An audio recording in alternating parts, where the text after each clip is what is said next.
Por eso que hemos dividido esta clase en dos temas en oftalmología 1 y la siguiente va a ser temas en oftalmología 2. Son temas cortos que están unidos justamente para abarcar todo el temario que tenemos que llevar el semestre, ¿no? Así que vamos a ver varios temas distintos en esta clase. Bueno,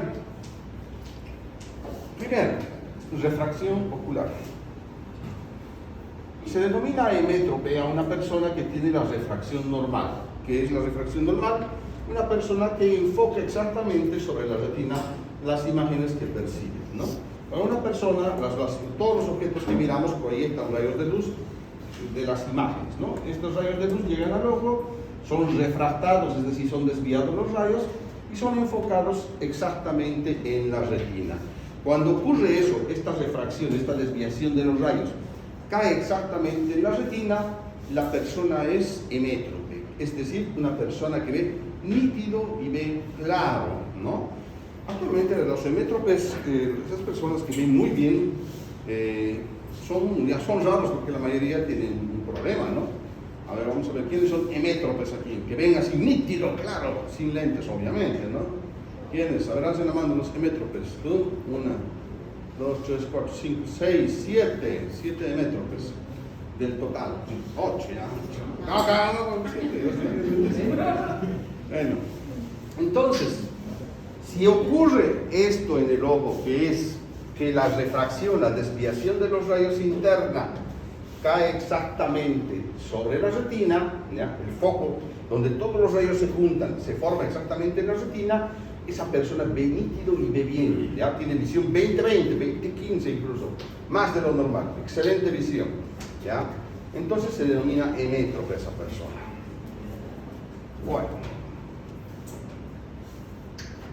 algo que es muy importante para entender el fenómeno de la visión y de la refracción es que los objetos que están lejos, como una tele, por ejemplo, ¿ya? Llegan al ojo las imágenes o los rayos provenientes de estos objetos de forma paralela, quiere decir que llegan así como estamos viendo acá, paralelos, los rayos se proyectan de arriba, ¿no? Esto hace de que cuando llegan al ojo, el ojo pueda refractar sin necesidad de mucha fuerza, ¿no? No necesita mucha fuerza para hacer la refracción y enfocar la imagen, es decir, colocar el foco, el punto donde todos los rayos se unen, sobre la retina. Eso es lo que debería pasar normalmente, ¿ya? Sin embargo, cuando vemos objetos cercanos, ¿qué es lo que pasa?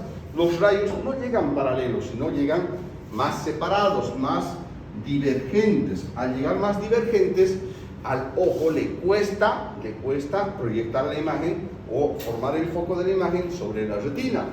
Entonces, ¿qué tiene que hacer para que la imagen se forme sobre la retina? Como los rayos van más separados, requieren que el ojo haga más esfuerzo.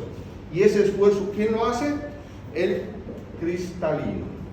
El cristalino se vuelve más gordo, se hace más ancho, y ese fenómeno que se llama la acomodación aumenta el poder del lente y le da más poder para doblar los rayos y que la imagen se mantenga en la retina. ¿Qué pasaría? ¿Qué pasaría si es que el cristalino no cambiara su forma? Si el cristalino se quedara flaco. Si el cristalino se queda flaco, los rayos llegarían, pero al estar más separados, se pasarían y se formaría el foco por detrás de la retina y la persona vería borroso. Por eso es que para mirar de cerca, el ojo tiene que hacer más esfuerzo porque los rayos llegan más separados. Y ese esfuerzo adicional que tiene que hacer el ojo, lo hace el cristalino aumentando su tamaño, y al aumentar su tamaño, aumenta su fuerza, y de esa forma mantiene la imagen con el foco sobre la retina y la persona puede ver bien, tanto de lejos como de cerca. Entonces, que se quede eso, ¿no? Bueno, y aquí viene algo muy interesante. Hay un grupo de alteraciones o trastornos donde existe una dificultad visual. Este grupo de trastornos se llaman trastornos de la refracción. Quiere decir que la refracción interna no es exacta en la retina, ¿no? Esto es una imagen exacta, donde los rayos son desviados y todos se unen en un foco que está exactamente sobre la retina. Esta es una persona emétrope que ve. Pero ¿qué pasa cuando estos rayos, ¿ya?, que llegan al ojo Forma foco, pero no es exacto sobre la retina. Puede ser que se forme antes, puede ser que se forme después, pero el foco no está en la retina. Esas personas tienen un trastorno de la refracción. Quiere decir que su refracción no es exacta sobre la retina. Y este hecho que no sea exacto sobre la retina va a provocar que esa persona no vea bien. ¿Ya? Estos trastornos donde la refracción no es exacta en la retina se conocen con varios nombres: defectos refractivos, error refractivo, ametropía y trastorno de la refracción. ¿Ya? Cualquiera de esos términos engloba todos los problemas que tienen que ver con ver mal por un problema de la refracción o de la formación del foco interno en el ojo. Esos 4 trastornos que estamos hablando son miopía, hipermetropía, astigmatismo y presbicia. ¿Ya? Entonces son los 4 defectos refractivos o los 4 trastornos refractivos. Ya. Bueno, son los 4 defectos refractivos. Entonces, en cada uno de estos defectos, la imagen no forma foco exacto en la retina, forma en otro lado, que vamos a ir viendo enseguida al hablar de cada una de ellas. Miopía, hipermetropía y astigmatismo normalmente tienen que ver con la genética, es algo que viene ya determinado, y también tiene en algunos casos factores hereditarios. Si los padres y los abuelos tienen, probablemente nosotros también heredemos el problema. ¿Ya? La presbicia es el único trastorno de la refracción que no se da por causa genética, sino se da por la edad, por el paso de los años, y es un cambio natural en el cuerpo. Bueno, así que vamos a hablar de cada uno de los trastornos de la refracción. Bueno, primer trastorno de la refracción, miopía. En los pacientes miopes el problema que ocurre es que la imagen o el foco ya se forma por delante de la retina. Eso quiere decir que aquí estamos mirando la manzana, y la manzana, el foco donde todos los rayos se unen, se forma antes de la retina. No llega a la retina que está acá. Ya, eso es lo que pasa en las personas que tienen miopía. Los miopes se caracterizan por ver mal de lejos, pero ver bien de cerca, ¿no? Un paciente miope es el que normalmente tiene que hacer eso así para mirar a lo lejos, ¿ya? Pero de cerca los miopes ven bien, ¿no? No tienen ningún problema. ¿Por qué el paciente es miope? ¿Por qué las personas tienen miopía? Las personas tienen miopía, en la mayoría de los casos, porque tienen el ojo un poco más grande de lo normal. ¿Eso qué quiere decir? Que la refracción interna, ¿no? El ojo está proyectando la imagen donde debería, y el ojo debería ser de este tamaño. Pero al ser el ojo un poquito más grande, entonces la refracción queda corta, ¿ya? Y ya no alcanza a llegar a la retina. Entonces, en ese caso, estamos hablando de que aparece la miopía, cuando el foco se forma antes de la retina. Bueno, pero también puede deberse a causas patológicas donde existe un aumento de la refracción que se debe a queratocono, catarata, por ejemplo. Bueno, tratamiento. ¿Cómo se trata la miopía? Actualmente se usan lentes que se denominan lentes negativos. Esos lentes negativos ya se colocan en el paciente miope, y eso proyecta la imagen sobre la retina, corrige el problema y hace que el foco que se formaba antes de la retina ahora sí llegue a la retina. También existen lentes de contacto para miopía, y hay una cirugía para corregir la miopía que se llama la cirugía refractiva, que vamos a ver después.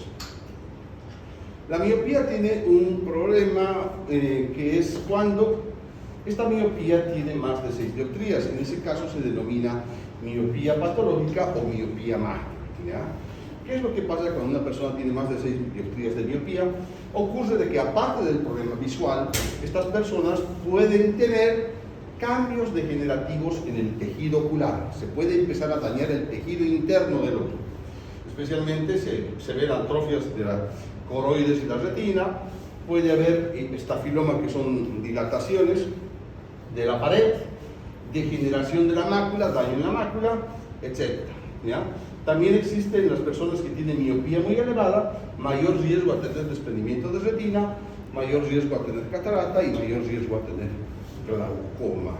Entonces, eso es lo que pasa en los miopes. Aquí estamos viendo una imagen que ve mal de lejos, pero bien de cerca. Foco antes de la retina, foco corregido con el lente negativo. Bueno. Vamos a ver el otro, hipermetropía. La hipermetropía es absolutamente todo lo contrario a la miopía, completamente lo contrario, ¿ya?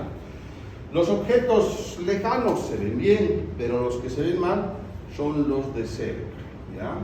¿Qué pasa en cuanto a la hipermetropía? El foco, ¿dónde se forma? El foco se forma por detrás de la retina, se pasa, ¿no? El foco se pasa y se forma atrás de la retina.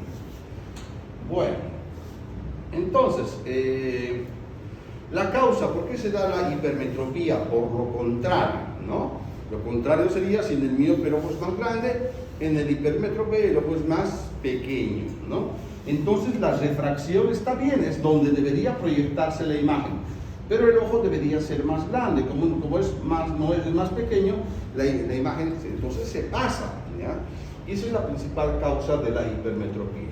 Pero también puede deberse a patologías donde el ojo pierde poder, como ser la afaquia o la falta de cristalino, y el aplanamiento corneal, que puede deberse a algún traumatismo o alguna enfermedad.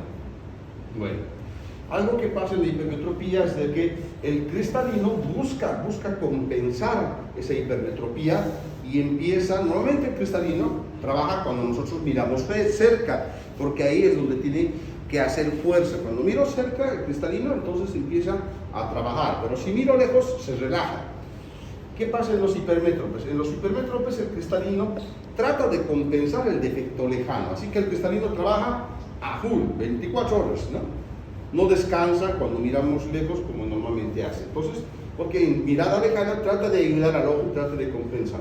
Este esfuerzo que hace más de lo normal del cristalino va a generar de que el paciente tenga síntomas relacionados al esfuerzo visual, conocidos como síntomas astenóticos. ¿Qué quiere decir? Que estas personas suelen tener dolor de ojos, dolor de cabeza, visión borrosa, ardor de ojos y muchas otras molestias relacionadas con este problema de mayor esfuerzo en la acomodación, no solamente para mirada cercana, sino también para mirada lejana. Entonces, una persona que tiene hipermetropía sin lentes, es típico que tenga dolor de cabeza, le duelen los ojos, o cuando cambia su medida, igual notan las molestias que empiezan a aparecer, y ellos mismos dicen, doctor, ya debo tener que cambiar lente porque ya me está doliendo mi cabeza nuevamente. Bueno, se considera hipermetropía elevada si es mayor a 3 dioptrías. Puede acompañarse de estrabismo y ambliopía en niños, ¿ya? Y en el adulto puede ser causa para provocar glaucoma, así que esa es su relación. El tratamiento es lo contrario que la miopía con lentes negativos. La hipermetropía se corrige con lentes positivos, ¿ya? Lentes de contacto también existe, y la cirugía para perder la medida. Bueno, esta es una imagen en movimiento que aquí nos muestra cómo sería entonces con una persona con refracción normal y una persona que tiene entonces el ojo más chico y se pasa el foco en la hipermetropía.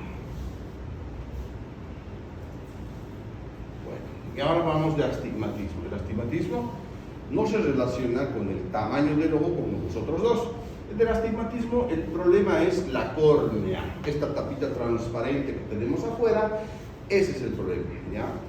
Normalmente la córnea tiene una forma casi esférica, casi, no 100%, pero casi esférica. Eso hace que el rayo de lo que yo miro cuando llega a la córnea, esta córnea lo proyecte por igual, no importa dónde llegue la córnea, siempre va a proyectar por igual. Ya, eso es lo que ocurre en una córnea normal. Pero ¿qué pasa en las personas que tienen astigmatismo? La córnea la tienen más ovalada, ¿ya? Y al tenerla más ovalada, eso genera que tenga un eje corto y un eje largo. Este es más largo que este otro. El eje largo va a formar un foco más lejos y el eje corto va a formar un foco más cerca. Por lo tanto, las personas que tienen astigmatismo tienen más de un foco de la imagen, ¿ya? Una zona nítida de la imagen. Entonces, ¿qué genera esto? Que la persona no vea bien y que las cosas las vea con sombra. Si alguien tiene astigmatismo, va a notar que muchas cosas cuando está sin lente las ve con sombra. Entonces, los objetos se enfocan en más de un punto focal. que tienen astigmatismo se afecta tanto la visión lejana como la visión cercana, ¿ya? También tienen síntomas astenóticos, quiere decir que cuando no usan lentes sufren mucho de dolor de cabeza, dolor de ojos, etc. Es el único que puede coexistir con la miopía y con la hipermetropía. Eso quiere decir que hay personas que tienen astigmatismo con miopía, astigmatismo con miopía, o hay personas que tienen astigmatismo con hipermetropía. Es decir, este se puede combinar con las otras dos, ¿ya? Bueno, el tratamiento es con unos lentes especiales que se llaman lentes cilíndricos. También hay lentes de contacto para el astigmatismo y hay la cirugía refractiva. Finalmente tenemos la presbicia, que es el defecto, ¿ya?, que se relaciona con la edad. Es un fenómeno fisiológico donde el cristalino, que es el que cambia normalmente cuando miro de cerca, es el que le da la fuerza adicional al ojo, empieza a debilitarse, ya le cuesta cambiar, ¿no? El músculo que lo mueve, que es el músculo ciliar que está en el cuerpo ciliar, también se hace más débil. Al debilitarse la acomodación, el cambio del cristalino y el músculo que lo maneja, entonces empieza a aparecer este trastorno relacionado con la edad que se llama la presbicia, ¿no? La presbicia, por lo tanto, es una disminución de la acomodación que empieza a darse de forma progresiva alrededor de los 40 años. Como les decía siempre desde un principio de las clases, ¿no?, lastimosamente, la presbicia es algo que es natural, que es fisiológico. Nadie se va a salvar de la presbicia. Todos ustedes aquí van a tener presbicia, es un camino irremediable, ¿no? Sin embargo, no es algo pues, que vaya a ser grave, ¿no? Es simplemente un cambio del organismo al cual nos tenemos que adaptar. ¿Qué pasa cuando empieza a fallar el cristalino y deja de acomodar la imagen? Lo que va a pasar es que vamos a notar una deficiencia en la visión cercana, que es donde necesitamos más al cristalino para acomodar la imagen. La persona tiende a alejar las cosas, eso le ayuda a ver un poquito mejor, ¿no? Y bueno, así reconocemos una persona con presbicia. No se olviden, persona que empezó a ver mal de cerca, persona que tiene alrededor de 40 años, y persona que aleja las cosas para verlas, es una persona que tiene presbicia. Con toda seguridad, si tienen sus papás, van a ver que tienen presbicia, los abuelitos tienen presbicia. ¿Cómo van a saber que realmente tienen presbicia? Porque les van a decir, a ver, léemelo esto 30 centímetros, sin lentes no va a poder, es porque ya tienen presbicia. Pero no hay que asustarse, la presbicia se corrige con un lente para cerca, ¿no? Es algo sencillo, simplemente damos un lente para corregir visión cercana, ¿ya? Y debe ser ajustada cada cierto tiempo, porque la presbicia va aumentando hasta los 60 años. Cuando llega la persona a los 60 años, la presbicia tiende a detenerse ahí, a no avanza, ¿no? Es por eso que cada edad más o menos tiene un valor que nosotros aumentamos. Por ejemplo, una persona que tiene 40 años necesita una dioptría positiva de corrección para cerca. Si tiene 45 ya necesita dioptría y media, si tiene 50 ya necesita 2 dioptrías, si tiene 55, 2 dioptrías y media, si tiene 60, 3 dioptrías, y más de 60 es 3 dioptrías más. Por eso es que en los mercados, por ejemplo, si ustedes van, ahí venden lentes, ¿no? Entonces, lentes. Sin embargo, el lente de cerca, ¿ya?, tiene que adaptarse sobre el defecto lejano, no sirve solamente, porque si no sería sencillo, pues, yo no tengo presbicia, voy al mercado y me compro mi lentecito ahí, a ver, porque ahí les dan lentes de distinta medida, se ponen y les dan un periódico para que vean con cuál ven mejor, están poniéndose, ¿no?, probándose. Sin embargo, eso no es exacto. Sirve, pero no es exacto. ¿Por qué? Porque la medida de cerca siempre va determinada por la medida de lejos, ¿no? Al comprar así el lente de la calle, solo está corrigiendo cerca y no está corrigiendo el problema lejano, y es por eso que con ese lente jamás van a ver bien o de como deberían ver exactamente. Algunas personas lo compran para salvar el momento, pero otras se acostumbran, no importa que no vean tan bien y lo usan, ¿no? Bueno, pero son cosas que pasan. Bueno, ¿cuál es el tratamiento de los trastornos refractivos? Los trastornos refractivos se pueden tratar con lentes o gafas, las cosas que tenemos ahí, ¿no? Estos son los más comunes. ¿Por qué? Porque son los más prácticos, son los más sencillos de manejar, no representan dificultad ni riesgo para el paciente, así que es muy práctico el uso de una gafa o lente, ¿ya? Otras personas optan por lentes de contacto.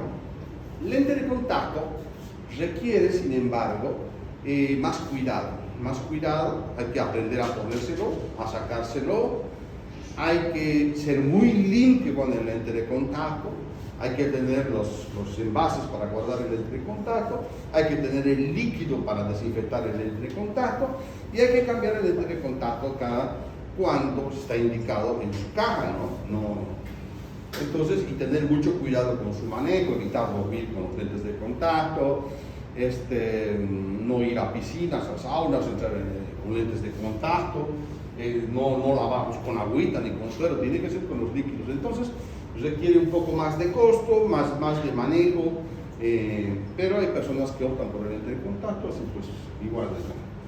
Finalmente tenemos la cirugía refractiva. Se llama cirugía refractiva aquella cirugía que trata de quitar la medida al paciente. Hay personas que tienen medidas de su lente y dicen, doctor, ya no quiero usar lente.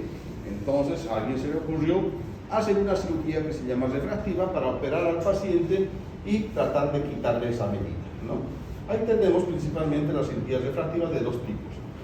El láser excimer es un láser con el que se opera la córnea, y mediante diferentes técnicas va a moldear la córnea para cambiar ese lente, este lentecito natural que tenemos, y adaptarlo a una forma que corrija el defecto refractivo de la persona.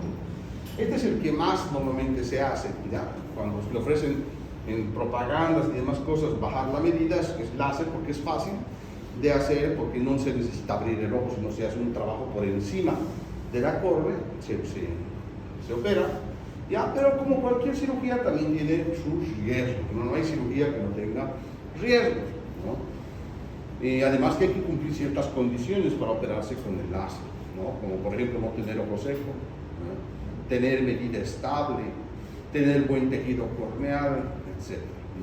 Y también tiene sus complicaciones como cualquier cirugía, como les digo. Así que, bueno, es una opción que tienen algunas personas que pueden evaluar si es que no quieren siempre usar lentes, aunque muchos de los pacientes también no tienen un tiempo, y no es indefinida, después de un tiempo a veces puede volver la medida también, pero bueno, eso ya depende de cada persona, porque algunos dicen, por lo menos 5 o 10 años ya está tranquila, ya no importa después, ya puedo usar lentes, pero hay que evaluar todas las opciones cuando uno quiere operarse. La otra forma de corregir la medida sería mediante una técnica quirúrgica, implantando un lente, esto sí, abriendo el ojo y colocando un lente dentro del ojo adicional para corregir el problema refractivo. Sin embargo, esto ya requiere un poco más de riesgo porque hay que abrir el ojo en este caso, Así que las opciones que tenemos son las gafas, que son lo más práctico, lente de contacto que requiere más cuidado, la cirugía con láser para operar córnea y bajar la medida, y la implantación de lente que en este caso hay que abrir el ojo para corregir la medida. Entonces son las opciones que existen para corregir los trastornos refractivos. Bueno, tipos de lentes. Los lentes se usan para corregir visión lejana, visión intermedia y visión cercana. Podemos clasificar los lentes en 3 tipos: monofocales, bifocales y multifocales. Monofocal significa que el lente solamente sirve para corregir una distancia. Ahorita los lentes que ustedes usan, todos ustedes, son monofocales, que solamente van a corregir una distancia y un defecto. Cuando ya se tiene presbicia, ya este lente que uno tiene ya no sirve para corregir la visión lejana. Entonces, la visión cercana, ese lente ya queda deficiente. Por eso hay que añadirle otra medida y en ese caso ya empiezan a surgir los monofocales, uno para lejos y otro para cerca, y las personas que no quieren manejar lentes distintos pueden hacer los lentes denominados bifocales. Bifocal es este lente donde la parte superior sirve para mirar lejos y tiene un cuadradito, un semicírculo, algo ahí en la parte inferior para mirar cerca. Entonces la persona, si quiere ver de lejos, tiene que ver por la parte de arriba, y si quiere ver de cerca, tiene que ver por el cuadradito, que es otra medida distinta. Esos son bifocales. Y los multifocales o progresivos son los lentes que tienen 3 distancias. Sirve para mirar lejos, sirve para mirar visión intermedia y sirve para mirar cerca. Estos son los más naturales y los mejores. ¿ya? Sin embargo, hay personas que no se pueden acostumbrar, porque hay que manejar 3 niveles de visión, ¿no? Entonces las personas a veces no se acostumbran y tienen que volver al monofocal o al bifocal. En ese caso, porque, sin embargo, si la persona se acostumbra, este es el mejor lente, el progresivo, ¿ya? O multifocal, que también se llama.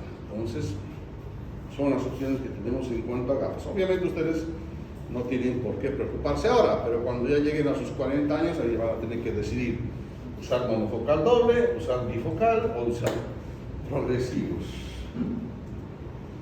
Bueno, cambiamos. Ahora vámonos a estrabismo, ¿ya? Bueno, en condiciones normales, todo lo que nosotros observamos, lo observamos con ambos ojos, ¿no? Si yo quiero mirar algo, quiero mirar mi botellita, pues lo miro y siempre mis 2 ojos van a enfocar el mismo objeto, ¿no? Ya. Entonces, cada objeto, o digo, cada ojo capta su propia imagen, pero estas imágenes no son iguales porque hay una separación entre los ojos y demás. Cada ojo capta la imagen de su proyección o de su ángulo, ¿ya? Estas imágenes son transportadas al cerebro, el cerebro ve las imágenes y las une y forma una sola imagen, y esa es una visión binocular. Se llama binocular porque mi visión depende de 2 ojos, ¿no? Y el cerebro hace el trabajo de unir esas 2 imágenes distintas de cada ojo en una sola imagen. Eso es lo que normalmente pasa, ¿ya? Esta visión va a depender de 2 cosas muy importantes. Primero, que funcione bien el sistema motor. El sistema motor es el que está formado por los músculos que mueven el ojo, ¿no? Los músculos que están afuera del ojo, que hacen que el ojo se mueva en todas las direcciones. Si estos músculos trabajan bien, voy a tener una buena visión binocular. Y esto depende de que los músculos estén bien y que sus inervaciones también están bien. No se olviden que la inervación de estos músculos está a cargo de los 3 pares craneales, que son, ¿quién se acuerda? ¿Ah? ¿Común? Horas. Solo el motor ocular común, ¿se acuerdan? Patético troclear y motor ocular externo, ¿no? 3, 4, 6. Muy bien. Entonces, si esos músculos trabajan bien, esos son altamente responsables de que yo pueda mover bien los ojos, ¿no? En todas las direcciones y pueda mirar adecuadamente. Pero no solamente basta eso para tener una buena visión binocular, sino que también basta con que exista una adecuada estimulación de la retina y de la fóvea. ¿Qué quiere decir eso? Que mis ojos tienen que tener algo para ver afuera, una referencia, ¿no? Yo siempre que estoy mirando, estoy observando algo. Ese algo que observo es una referencia que hace que mi ojo esté enfocada en esa imagen, ¿ya? Y van a entender por qué todas estas cosas son importantes. Bueno, por lo tanto, ¿qué es el estrabismo? El estrabismo es un problema en los que los ojos ya no se mueven así de forma alineada, ni junta, ni coordinada, sino que un ojo está a un lado y el otro ojo está apuntando al otro lado, ¿ya? Apuntan en diferentes direcciones. ¿Por qué puede pasar esto? Que los ojos pierdan ese paralelismo que hace que trabajen juntos para mirar todo y de pronto un ojo ya queda con otro eje de visión. Puede deberse a patologías neurológicas, principalmente patologías neurológicas que afecten a uno de estos pares craneales que hemos mencionado, porque no se olviden que el tercero, cuarto y sexto par craneal vienen desde aquí, desde atrás, desde el tallo cerebral que está en la parte posterior de la cabeza. De ahí van viniendo hacia adelante y llegan al ojo, ¿no? Entonces cualquier cosa, una hemorragia, un tumor, una hidrocefalia puede comprimir estos nervios y provocar que no trabajen bien y llevar al estrabismo. Puede ser de causa desconocida, puede deberse a defectos refractivos, medidas altas, medidas diferentes en cada ojo que se llaman isometropía. ¿Qué son las medidas altas? Entonces, cuando una persona tiene mucha medida, puede provocar que el ojo tienda a desviarse al captar las imágenes borrosas, ¿ya? Porque habíamos dicho que para que nuestro ojo tenga un buen manejo de la visión binocular, tiene que tener una referencia clara del exterior. Pero si hay una medida muy alta donde el ojo va a captar imágenes muy borrosas, eso puede generar que el ojo no tenga referencia y se desvíe. Interferencia sensorial se refiere a algo que obstruya la visión, como ser una catarata. Si hay una catarata, el ojo no percibe ninguna imagen, no tiene referencia externa. Al no tener referencia externa, muchas veces termina desviándose, ¿no? Cualquier cosa que obstruya la llegada de la imagen a la retina.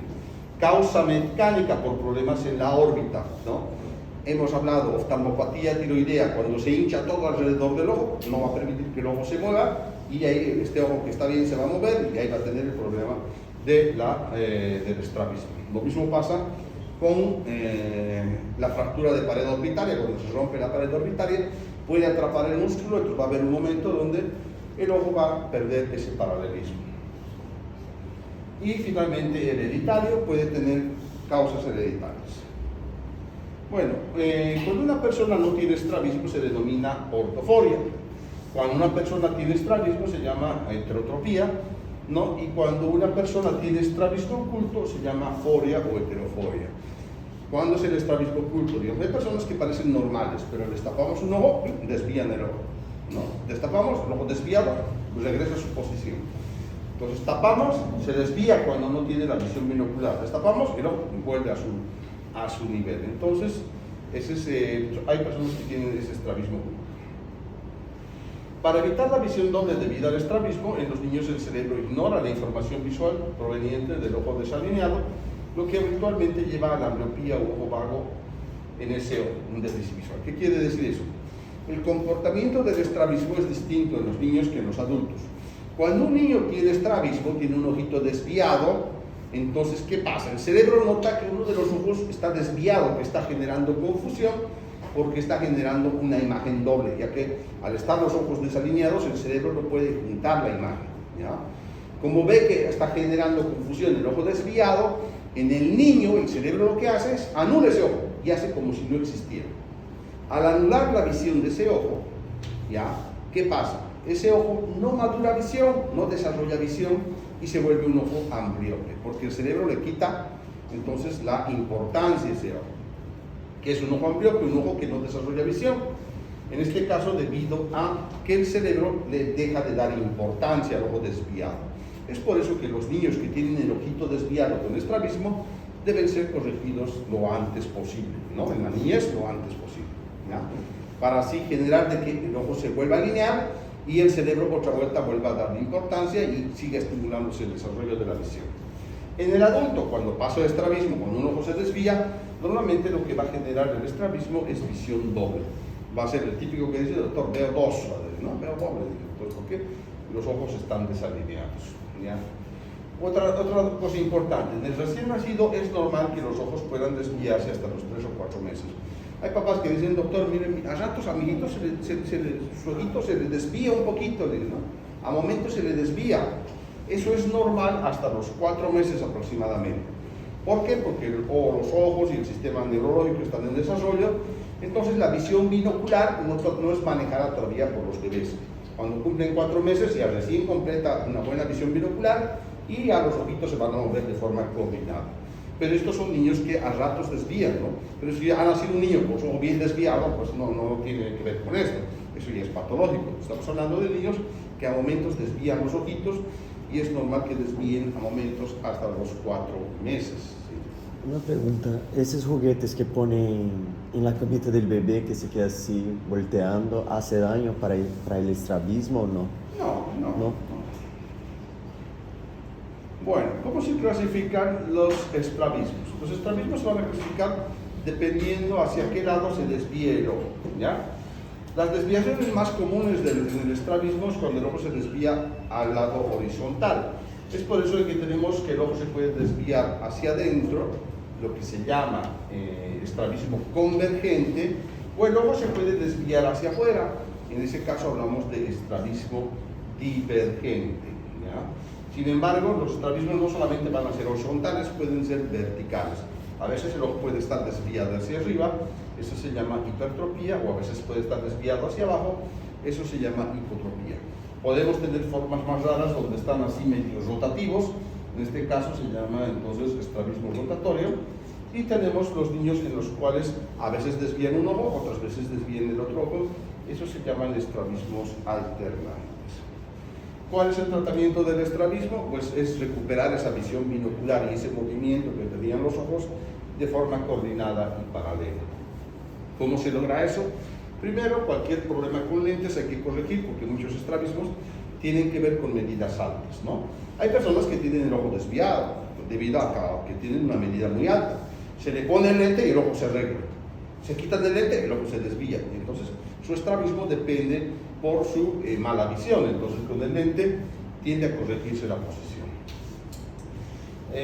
Después también existen algunos ejercicios especiales para reforzar la visión binocular, pero si con nada de esto el estrabismo se corrige, finalmente la persona tiene que ir a la cirugía, a operarse para corregir su estrabismo, ¿ya? Y si ya ese ojo ha desarrollado poca visión, especialmente en los niños, se hace un tratamiento de la ambliopía que enseguida vamos a ver qué es. Y es por eso que vamos a hablar de ambliopía, ¿no? Ambliopía también ya la habíamos mencionado antes. ¿Qué es la ambliopía? La ambliopía es cuando no hay buena visión debido a que hay una falta de estimulación del ojo entre los 0 a los 9 años. Hemos dicho que cuando nacemos nosotros tenemos una mala visión. Cuando somos bebés nacemos con una visión muy pobre, ¿no? Y esta visión no es que va a ir desarrollando automáticamente. Esta visión va desarrollando siempre y cuando nosotros recibamos imágenes claras, nítidas del exterior. Si yo recibo imágenes claras, mi vista va a mejorar, va a mejorar, va a mejorar, hasta alcanzar el 100% de su potencial visual, ¿ya? Pero ¿qué pasa si algo evita que mi ojo se estimule, que le lleguen imágenes claras? Eso va a provocar que este ojo deje de desarrollar visión. Entonces, como no desarrolla visión, queda con menos visión y esa mala visión se denomina ambliopía.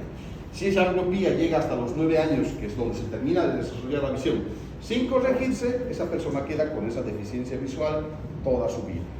Pero si en los niños, si se detecta la ambliopía, sí se puede corregir, como vamos a ver. Por lo que hemos dicho, no es reversible en niños y en el adulto ya no tiene solución. Mientras más antes se trate, es mejor. La ambliopía también se conoce con el nombre de ojo flojo, ojo vago y ojo perezoso. A veces el paciente viene y dice, doctora, tengo ojo flojo.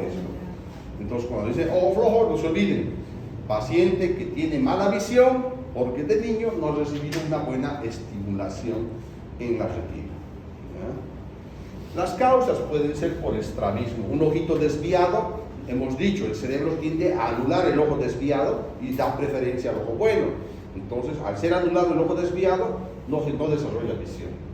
Anisometropía, cuando hay diferencia en las medidas que en los ojos. Hay personas que tienen, este ojo veo bien, doctor, no tengo problema, pero aquí tengo medida de 4 de astigmatismo. Entonces, esas diferencias muy grandes entre uno y otro ojo en cuanto a la medida pueden provocar ambliopía. Lo mismo si la persona tiene medidas muy altas, ¿no? Y esto es muy importante, ¿por qué? Porque a veces pueden preguntar a los papás y dicen, ¿será necesario que mi hijito use lentes? ¿No? En el colegio le molestan mucho los niños, no quiere usar lentes mi niño. Entonces, no se olviden que entre los 0 y los 9 años se está desarrollando la visión. Especialmente si el niño tiene medidas muy altas, es obligatorio que use lentes sin sacarse, ¿no? Sin sacarse. Los compañeros del colegio siempre van a molestar con los lentes, es normal, pero hay niños, obviamente, por su sensibilidad no lo toleran, así que hay que hacer un buen trabajo psicológico para que aguanten su lente, para que lo usen lo más que puedan, porque especialmente en la etapa de crecimiento les va a ayudar a estimular mejor su visión y a tener mejor visión de adulto, ¿no? Porque hay gente que dice, doctor, de niño no quería usar lentes, me han dicho que tengo medida alta, pero no, mucho me molestaban en el colegio, pero ahora ya voy a usar lentes sin sacarme. ¿Qué edad tiene? Tengo 16 años, entonces ya a sus 16 años, aunque use lentes, ya pues ya no va a mejorar como debería mejorar, o no va a mejorar nada, ¿no? Porque era que use durante la niñez, ¿ya? Bueno, y finalmente otra causa de ambliopía es la deprivación de estímulos, algo que interrumpa que la imagen llegue a la retina, ¿no? Como una catarata, como una caída de párpado, etc.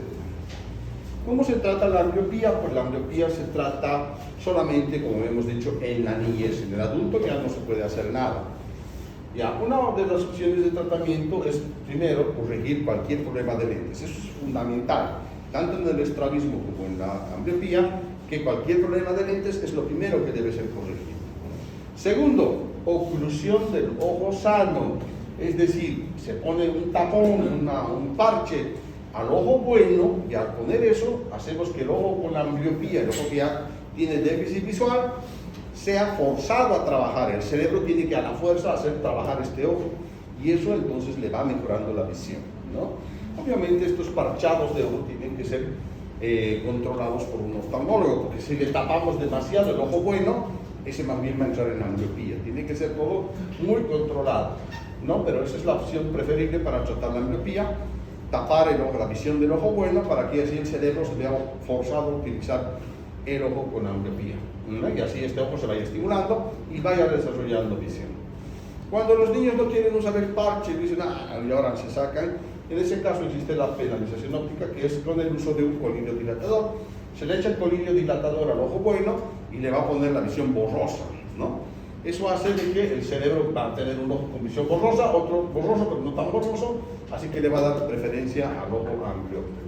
Entonces también es esa la técnica para corregir. Doctor, pero si tienen su hija o rosado, ¿no? Y si son niños, no van a estar ahí rascándose todo el tiempo, por eso les molesta. No molesta, vale, borroso no le va a molestar. Bueno, ahora pasamos a neurooftalmología, una especialidad donde estudiamos las estructuras nerviosas principalmente que conectan el ojo con el cerebro. Vamos a hablar aquí de algunas patologías y vamos a ver en primer lugar la neuritis óptica. ¿Qué es la neuritis óptica? La inflamación del nervio óptico, ¿no? Aquí tenemos nuestro globo ocular, vamos a dejar nuestro ojito y por detrás sale el nervio óptico. Este nervio óptico, el encargado de llevar la visión, puede inflamarse, ¿ya?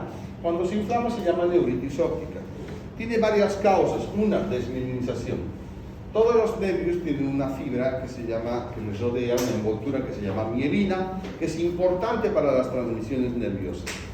Hay algunas enfermedades como la esclerosis múltiple que pueden hacer que esta mielina se pierda y entonces de ahí que puede generar que este nervio se inflame. Puede deberse posterior a una infección viral o a una vacuna, puede relacionarse a ciertas infecciones como de los senos paranasales, sífilis, Lyme, SIDA, herpes zóster, sarampión, paperas, etc. A veces la persona acusa con estas enfermedades e inflaman el nervio óptico. Enfermedades autoinmunes como el lupus pueden también acompañarse de inflamación y pueden ser por uso de algunos medicamentos o algunos tóxicos, exposición a algunas sustancias tóxicas. La persona va a tener dolor, como esto está inflamado, uno mueve el ojo y duele, pero importante, se acompaña de disminución visual. En el fondo de ojo vamos a ver una papila inflamada, un nervio óptico inflamado y otras alteraciones. El tratamiento es según la causa y normalmente corticoides para la inflamación. Lo que habíamos mencionado, entonces se inflama el nervio óptico y cuando se hace el fondo de ojo vemos un nervio óptico inflamado. Si ustedes se acuerdan, el nervio óptico es así redondito, bonito, con su anillo neuroretinal y su excavación. Pero cuando está inflamado no se nota nada. No es una enfermedad tan frecuente la neuritis óptica, pero hay que considerarla porque en algunas de esas causas que hemos hablado puede inflamarse el nervio óptico y el paciente perder la visión de forma inmediata. Otra, papiledema. El papiledema es algo similar a la neuritis óptica porque la imagen es similar, el nervio óptico se dematiza, no se lo ve bien. Pero aquí hay algo muy importante, el papiledema no es un cambio del nervio óptico que tenga que ver con un problema ocular. El papiledema es un problema que se debe a un aumento de la presión intracraneal. Ya es por eso que el manejo de esta patología es neurológico, pero a veces podemos observar el fondo de ojo y ver el nervio óptico edematizado completamente, donde no se puede distinguir su forma ni nada. El papiledema se puede deber a trauma craneoencefálico, accidente hemorrágico, encefalitis, meningitis, abscesos o tumores cerebrales, hidrocefalia, etc. Entonces es un signo clínico que va a afectar a ambos ojos, a diferencia de la neuritis que solamente afecta a uno. La visión suele estar normal y puede haber también afectación del campo visual. Es simplemente un diagnóstico diferencial, pero papiledema es secundario a una patología neurológica y cuando se corrija la patología neurológica va a mejorar el cuadro. Atrofia del nervio óptico. No nos olvidemos que el nervio óptico, no, vamos a volver a dibujar nuestro nervio óptico, es el nervio que sale detrás del ojo y lleva la visión. Sin embargo, este nervio óptico se forma a nivel de la retina. Acá es donde se forma el nervio óptico, gracias a que todas las fibras de las células fotorreceptoras llegan y lo forman el nervio óptico, ¿no? Bueno, el nervio óptico puede dañarse aquí donde se forma, ¿ya? Produciendo la atrofia del nervio óptico con pérdida de todas sus fibras nerviosas. ¿Qué patologías pueden dañar al nervio óptico? La inflamación del nervio óptico, la neuritis óptica, lo que habíamos hablado, problemas a nivel craneal con compresión del nervio, ¿ya? Aumento también de la presión orbital. ¿Qué pasa si un tumor sale detrás del ojo? Va a apretar el nervio, va a comprimirlo. O la inflamación, por ejemplo, en la oftalmopatía tiroidea también puede comprimir al nervio. Traumas, golpes muy fuertes, el glaucoma que habíamos dicho, en este caso el glaucoma, por el aumento de la presión intraocular, va dañando el nervio por dentro. Y finalmente, y otras causas. La papila óptica se ve de color blanca. Entonces, el nervio óptico, cuando se atrofia normalmente de forma completa, la persona puede quedar ciega porque no hay fibras que transmitan la visión hacia el cerebro. Bueno, hablamos también un poquito de migraña. ¿Qué es la migraña? La migraña es cuando viene el dolor de cabeza a un solo lado, ¿no? Intenso, y suele acompañarse con náuseas, vómitos y fotofobia. ¿Por qué hablamos de eso en oftalmología? Porque hay un síntoma que tiene el paciente que confunde a veces a la misma persona que está afectada y hace consultar a un oftalmólogo, ¿no? Es por eso que hablamos, hay distintos tipos de migraña, pero la migraña que vamos a hablar acá es la migraña clásica. ¿Qué es la migraña clásica? Es el típico dolor de cabeza craneal, pero que se acompaña con auras. ¿Qué son las auras? Son síntomas que tiene el paciente previo al dolor de cabeza. Hay distintos tipos de auras, ¿no? Pero las más frecuentes son las auras visuales y las auras auditivas, ¿no? ¿Alguien tiene migraña?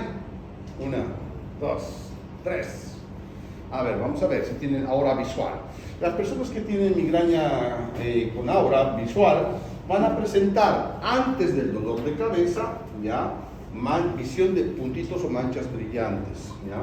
O se los puede oscurecer la visión, o se los puede nublar, o puede reducirse la visión así como si estuvieran viendo en túnel, ¿ya? Entonces, esas son las auras visuales, y después del aura viene el dolor de cabeza intenso. ¿Tienen aura visual alguna? ¿Tú? ¿Qué ves? ¿Qué sientes? La mancha brillante. Manchas brillantes. Se oscurece. Los otros dos con migraña no tienen nada. ¿Qué? ¿Qué ves? Manchas brillantes. Bueno, entonces, esas manchas brillantes se llaman fotopsias, ¿no? O también le llaman fosfenos, tienen el mismo nombre, es lo mismo, ¿ya? Bueno, entonces, y como habíamos dicho, las personas muchas veces pueden confundir y decir, van al oftalmólogo, porque a mí me tocó varias veces. Doctor, estoy viniendo, ¿por qué? Es que veo unas lucecitas. Entonces, y pasa algo, sí, doctor, después de que me duele mi cabeza intenso, dice, por examen oftalmológico normal, pues es una migraña, lo derivamos al neurólogo, ¿no? Entonces, pero es importante saber, ¿no? Y el neurólogo tratará con medidas generales, AINES, antimigrañosos, antiméticos, etcétera, pero sirve como diagnóstico diferencial. Otra patología, parálisis facial, ¿no? Esto se da cuando se paraliza el nervio facial. ¿Qué pasa si se paraliza el nervio facial? Se pierde la motilidad de todos los músculos de la cara del lado afectado. ¿Por qué nos interesa en oftalmología la parálisis facial? Porque ya se afecta el músculo orbicular del párpado. ¿Y el orbicular qué función tiene? Cerrar el ojo. Por lo tanto, si se está paralizado el orbicular, ¿qué va a pasar? El paciente no puede cerrar su ojo. Y eso es algo que tienen los pacientes con parálisis facial. Y si no se cierra el ojo, ¿qué va a producir eso? Ojo seco, ¿no? Le va a empezar a secar, ¿ya? Es por eso que es muy importante que ustedes sepan tratar un paciente con parálisis facial, por lo menos a nivel oftalmológico, ¿ya? ¿Cuáles son las causas de la parálisis facial, que también se llama parálisis la periférica, ¿no? Pueden ser causas desconocidas, traumáticas, por infecciones virales o infecciones agudas o crónicas del oído, ¿ya? ¿Por qué nos interesa? Porque el paciente pierde la motilidad de los músculos del lado afectado, entonces los músculos quedan completamente lisos, ¿no?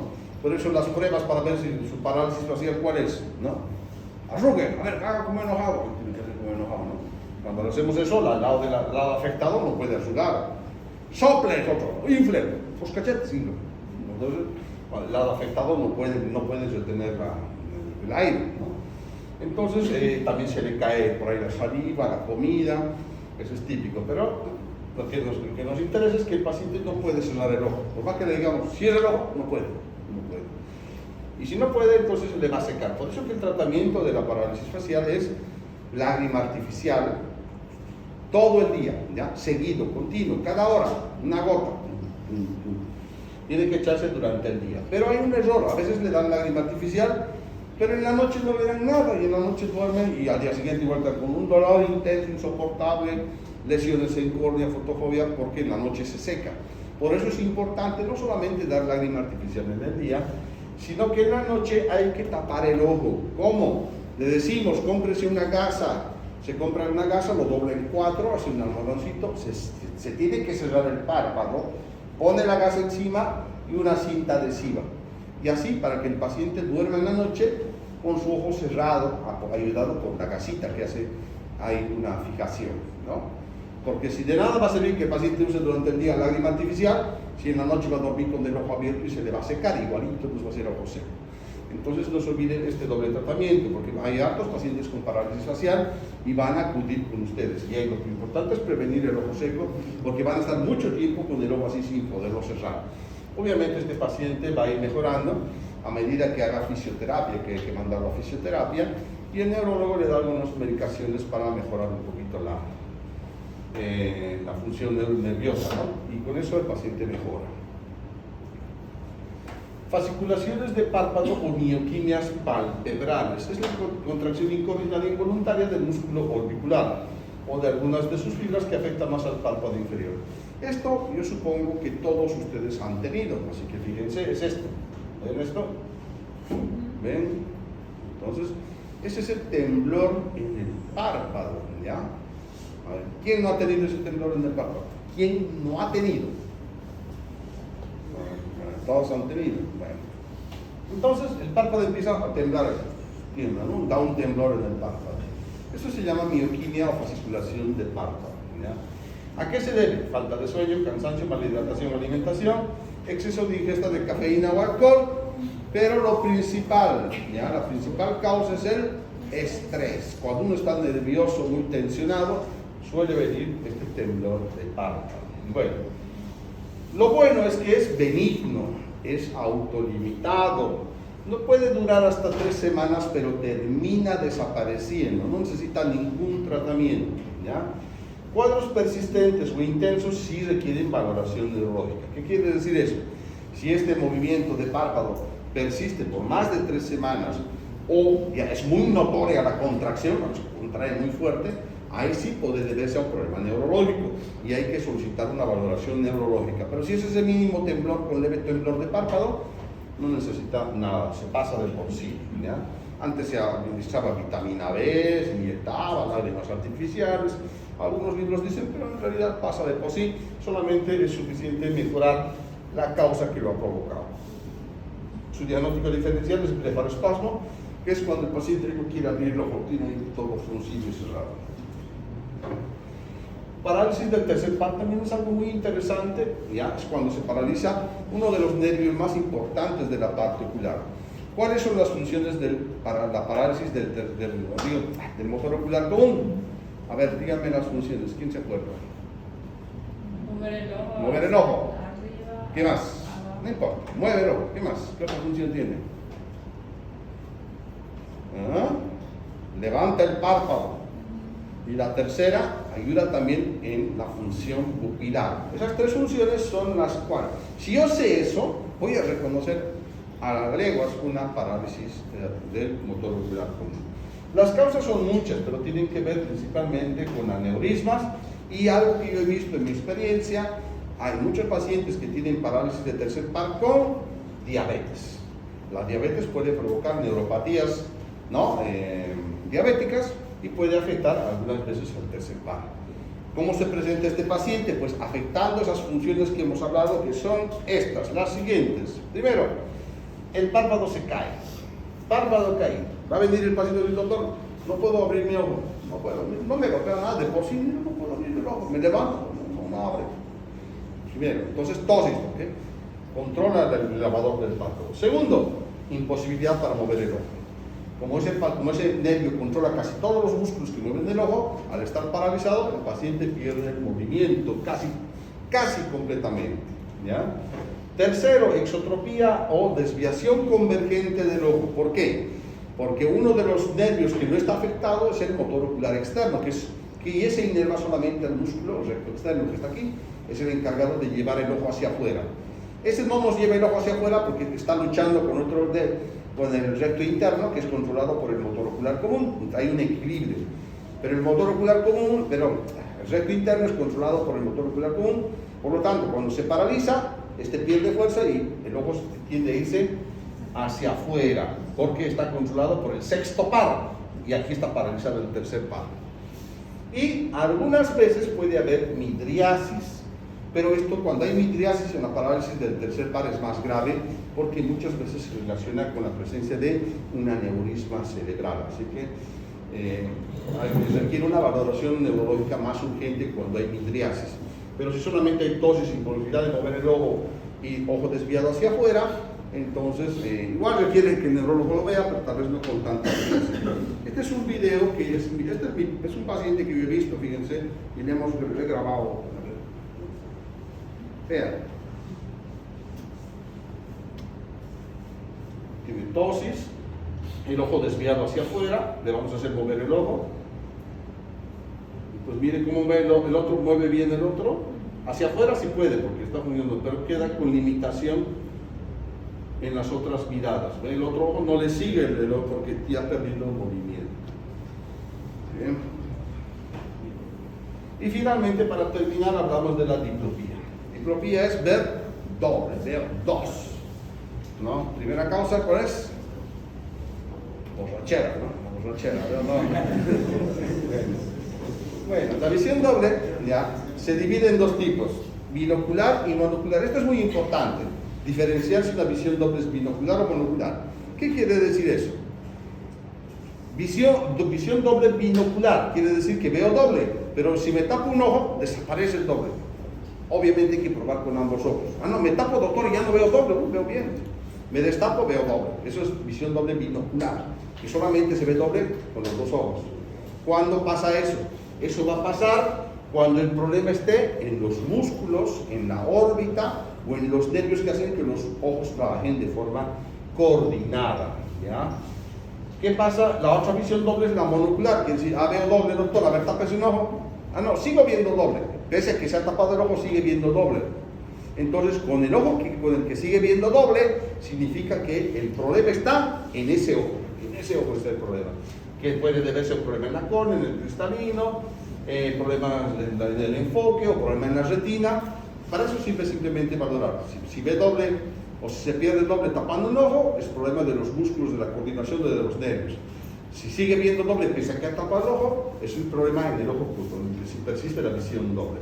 No se descarta la causa psicógena también. Bien, bueno, no se olviden sus trabajos.